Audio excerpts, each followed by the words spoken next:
Hello বন্ধুরা, তোমার সকলকে স্বাগতম তোমাদের চ্যানেল ডাব্লিউবি প্রাইভেট টিউশনে। তো আজকের এই ভিডিওতে আমরা রায়মার্টিন প্রশ্নবিচিত্রা 2024 ক্লাস 6-এর গণিত বিষয়ে যে তোমাদের প্রথম ইউনিট টেস্টের জন্য 122 নম্বর পেজে 13 নম্বর স্কুল রয়েছে, এই প্রশ্নপত্রের সম্পূর্ণ উত্তর নিয়ে আজকের এই ভিডিওতে আলোচনা করব। তো চলো ভিডিও শুরু করা যাক। তো ভিডিও শুরু হওয়ার আগে তোমরা যদি চ্যানেল নতুন হও তো চ্যানেল সাবস্ক্রাইব করে পাশে থাকা বেল আইকনটি প্রেস করে নোটিফিকেশন অন করে দাও পরবর্তী ভিডিওর আপডেট পাওয়ার জন্য। আর এই ক্লাস 6-এর যে গণিতের বাকি যে সেটগুলো, আগের যে 12টি সেট আলোচনা করেছি, সেই সকল ভিডিও দেখার জন্য একটি প্লেলিস্টের লিঙ্ক রয়েছে তোমাদের ডিসক্রিপশন বক্সে, এই ভিডিও ডিসক্রিপশন বক্সে বা এন্ড স্ক্রিনে দেখে নেবে, সেখান থেকে তোমরা পরপর ভিডিওগুলি পেয়ে যাবে। তো চলো ভিডিও শুরু করা যাক। একের দাগে প্রশ্ন বলছে,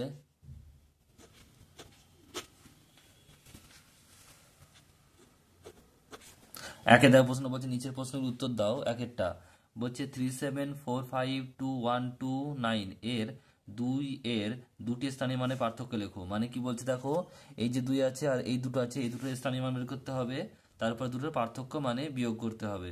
তা দেখে নাও কিভাবে করেছি এটা। তো এই যে 2টা আছে, এর 2 স্থানীয় মান কত হবে দেখো, 2 এর ডান দিকে কটা ঘর আছে, 1 2 3 মানে হচ্ছে 3টে শূন্য, তাহলে 2000। আর এটা হচ্ছে 2 এর ডান দিকে একটা শূন্য মানে হচ্ছে 200, মানে 20। 2 আর 0 20, তার পার্থক্য কত হবে? 2000 - 20 মানে হচ্ছে 1980, এটা উত্তর। নেক্সট প্রশ্ন দেখো, পরেরটা কি বলছে, 98 সংখ্যাটিকে রোমান সংখ্যায় প্রকাশ করো। 98 মানে কি, এক্সি আর এটা ভি আর ট্রিপল আই। এখানে 90 হচ্ছে এক্সি মানে হচ্ছে 90, আর এখানে দেখো ভি আর ট্রিপল আই মানে হচ্ছে 8, তার 9 আর 8 98, এটা হচ্ছে উত্তর। নেক্সট প্রশ্ন দেখো, পরেরটা কি বলছে, পরেরটা বলছে যে 3 নম্বর প্রশ্ন, যে বীজগাণিতিক সংখ্যামালায় প্রকাশ করো পি এর 10 গুণের সঙ্গে 7 সমষ্টি। গুণ মানে হচ্ছে কি, মাল্টিপ্লাই হবে, গুণ করব, আর তার সঙ্গে সমষ্টি মানে যুক্ত করব, যোগ করব। তাহলে উত্তরটা কি হবে দেখে নাও, 7p প্লাস 10p প্লাস 7, এটা উত্তর হবে 10p প্লাস 7। নেক্সট প্রশ্ন পরেরটা কি বলছে দেখো, 8 সেমি ব্যাসার্ধ ব্যাসযুক্ত 8 সেমি ব্যাসযুক্ত বৃত্তাকার ক্ষেত্রে ব্যাসার্ধ কত? তাহলে ব্যাসার্ধ ব্যাসের অর্ধেক হয়, তাই 2 দিয়ে ভাগ করে দেবো, তাহলে উত্তর কত হবে, ব্যাসার্ধ সমান 8 সেমি ভাজিত 2 মানে 4 সেমি হচ্ছে ব্যাস, ব্যাস এর ব্যাসার্ধ হচ্ছে 4 সেমি। নেক্সট প্রশ্ন বলছে পরেরটা, এক সমকোণ সমান কত সরল কোণ? উত্তর কি হবে, এক সমকোণ সমান হচ্ছে অর্ধেক সরল কোণ। কারণ হচ্ছে সমকোণ মানে হচ্ছে 90 ডিগ্রি, আর সরল কোণ মানে হচ্ছে 180 ডিগ্রি, তাই হলো কত, অর্ধেক সরল কোণ। এরপর রয়েছে দেখো 2 দাগের প্রশ্ন, নিচের প্রশ্নের উত্তর দাও। কয়েকটা দুটি সংখ্যার যোগফল হচ্ছে কত, 82945195, আর একটি সংখ্যা যদি 69100278 হয়, তাহলে অপসংখ্যাটি কত? তাহলে এটা কিভাবে করবে, দেখো একটি উদাহরণ দিয়ে বলি তোমাদের। ধরো দুটো সংখ্যা আছে, দুটো সংখ্যার যোগফল বলে দিয়েছে 10, আর একটি সংখ্যা বলে দিয়েছে 2, তাহলে অপসংখ্যাটি কত হবে? তাহলে কি করবো আমরা, 8 হবে, কারণ 10 - 2 করবো তবেই তো 8 পাবো। তাহলে এখানেও একইভাবে করবো, দেখো লিখবে যোগফল কত, এটা লিখে নিলাম, একটি সংখ্যা এত, তার অপসংখ্যাটি কত হবে, এটা থেকে যোগফল থেকে একটি সংখ্যা বিয়োগ করে দেবো, তাহলে উত্তর বেরিয়ে যাবে। উত্তর কত হবে দেখো, 13,84,400, 1,38,44,917, এটা উত্তর হবে 13844,917, এটা উত্তর। তোমরা একটু ভিডিওটা দেখে নিও। নেক্সট দেখো পরের প্রশ্ন কি বলছে, অথবা রয়েছে পথ সংখ্যাগুলি থেকে সবচেয়ে কাছে 100 এর গুণিতকে পূর্ণ সংখ্যা দিয়ে বিয়োগ করে লেখো। তাহলে কি হচ্ছে বলছে দেখো, এখানে রয়েছে 4258 বিয়োগ হচ্ছে 2436। তাহলে এখানে দেখো কি করলাম, আগে তোমরা এই যে শতক ঘর দেখবে, শতক এটা হচ্ছে কত, এই 258, তাহলে 258 মানে হচ্ছে কার মধ্যে পড়ে, 200 আর 200 300 মধ্যে পড়ে। 58 মানে 50-এর বেশি, তাহলে এটা 30 ধরবো, 300 ধরবো, তাহলে হচ্ছে কত, 4300। এটা দেখো কত হচ্ছে, এটা 436, এটা কার মধ্যে পড়ে, 400 আর 500-এর মধ্যে, কিন্তু এটা 50-এর কম বলে এটা কত ধরবো, এটা হবে কত, এটা হবে 400, মানে 2400, তাহলে বিয়োগ করলে কত হবে, এটা 1900, উত্তর। নেক্সট প্রশ্ন, তোমার খাতার দৈর্ঘ্য হচ্ছে x সেমি, প্রস্থ y সেমি হলে তোমার খাতার পরিসীমা কত? পরিসীমা ফর্মুলা কি, 2 গুণিত দৈর্ঘ্য প্লাস প্রস্থ। তাহলে কি হবে উত্তরটা, পরিসীমা হবে 2 ইন্টু x প্লাস ওয়াই, এত কি হবে, সেমি। অত সেমি। নেক্সট প্রশ্ন দেখো রয়েছে এরপর,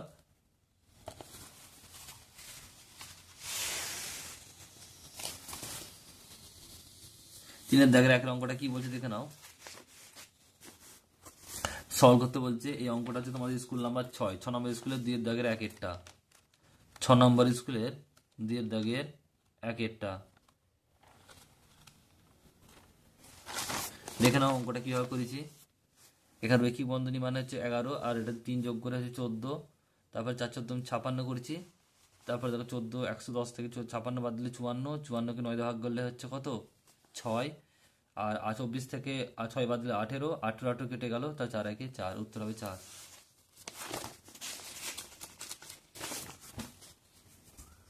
নেক্সট প্রশ্ন পরেরটা কি বলছে দেখো, 48টি রসগোল্লা ও 64টি সন্দেশ কোনোটি না ভেঙে সবচেয়ে বেশি কতজনকে সমান সংখ্যায় দেওয়া যাবে।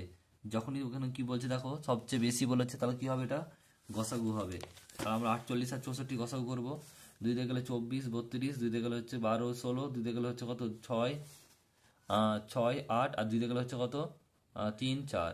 গসাগু কত হবে, গসাগু হচ্ছে দেখো এগুলো গুণ 1 2 3 4, মানে সবগুলো 1 2 3 4, মানে 4 4 16, 2 2 4 4 2 8 8 2 16, 16 হচ্ছে সবচেয়ে বেশি, 16 জনকে সমান ভাগ ভাগ করা যাবে। নেক্সট দেখো পরেরটা 3 নম্বর প্রশ্ন বলছে 500 জন ছাত্রের মিড ডে মিলের জন্য এক সপ্তাহের 175 কিগ্রা চাল লাগে। 175 কিগ্রা চাল লাগে, 75 কিগ্রা চাল খরচ হওয়ার পর 400 জন ছাত্র বাকি চালে কতদিন চলবে। জনসংখ্যা, চালের পরিমাণ আর দিন সংখ্যা। 500 জন ছাত্র ছিল, 175 কিগ্রা চালের পরিমাণ, আর 1 সপ্তাহ দিন চলে, মানে 7 দিন চলে। এবার জনসংখ্যা কত হয়েছে 400 হয়েছে, আর 175-এর মধ্যে 75 কিলো ব্যবহার হয়েছে, তাহলে বাকি কত হলো 100 কিলো, আর কতদিন চলবে লিখতে হবে। দেখো জনসংখ্যা দিন সংখ্যা ব্যস্ত সম্পর্ক, জন বাড়লে দিন কমে, দিন বাড়লে জন কমে। আর যদি চালের পরিমাণ আর দিন সংখ্যা হচ্ছে কত সহজ সম্পর্ক।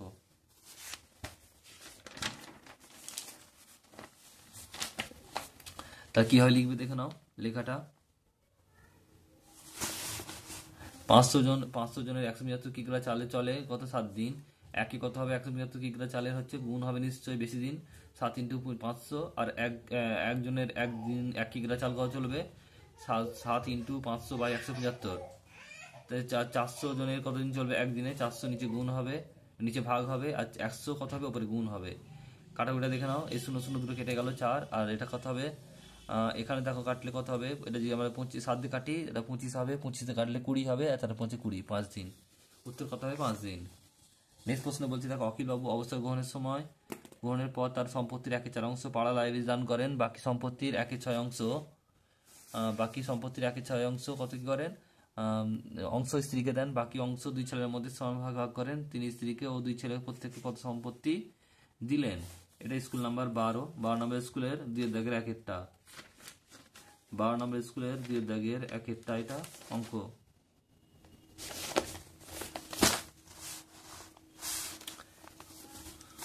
অখিলবাবু লাইব্রেরিতে দান করেন 1/4 অংশ, ধরি সম্পূর্ণ সম্পত্তি 1 অংশ, বাকি সম্পত্তি 1 - 1/4 অংশ। তাহলে এটা যদি বিয়োগ করি তাহলে 4 বিয়োগ লসাগু 4 হলো, 4 1 4 মাইনাস 1, তাহলে 3/4 অংশ। স্ত্রীকে দেন কত 3/4 অংশের 1/6 অংশ, 3 ইন্টু 4 ইন্টু 1/6 মানে হচ্ছে 6, 3 2 6, মানে 1/8 অংশ স্ত্রীকে দেন। এবারে বাকি অংশ কত পড়ে রইল, বাকি অংশ হচ্ছে 3/4 মাইনাস 1/8 অংশ। তাহলে লসাগু করলে 4 আর 8 লসাগু দেখো এখানে 4 8 হবে, 8 বসালাম, 3 ইন্টু 4 2 8, 2 গুণিত মাইনাস 1 গুণিত 1, তাহলে 3 2 6, 1 1 1, 6 মাইনাস 1 মানে হচ্ছে 5/8 অংশ। তাহলে দুজন ছেলে পাই কত 5/8 অংশ, তাহলে একজন কত পাবে নিশ্চয়ই কম হবে। ভাগ করলাম 5/8 বা 5/8 ভাজিত 2, এটা উল্টে গিয়ে কি হবে ভাগটা গুণ করে দিলাম, 5/8 ইন্টু 1/2, এখানে কত হবে তাহলে 5 1 5, আর হচ্ছে কত 8 2 16, তাহলে 5/16 অংশ। তো এই ছিল তোমাদের যে 13 নম্বর স্কুল ক্লাস 6-এর রায়মাটির প্রশ্ন বিচিত্রার 122 নম্বর পেজের সম্পূর্ণ উত্তর। ভিডিওটি কেমন লাগলো কমেন্ট বক্সে কমেন্ট করে জানিও, পছন্দটি লাইক করে দিও, আর চ্যানেল নতুন হলে চ্যানেল সাবস্ক্রাইব করে পাশে থাকা বেল আইকনটি প্রেস করে নোটিফিকেশন অন করে দাও পরবর্তী ভিডিওর আপডেট পাওয়ার জন্য। Thank you.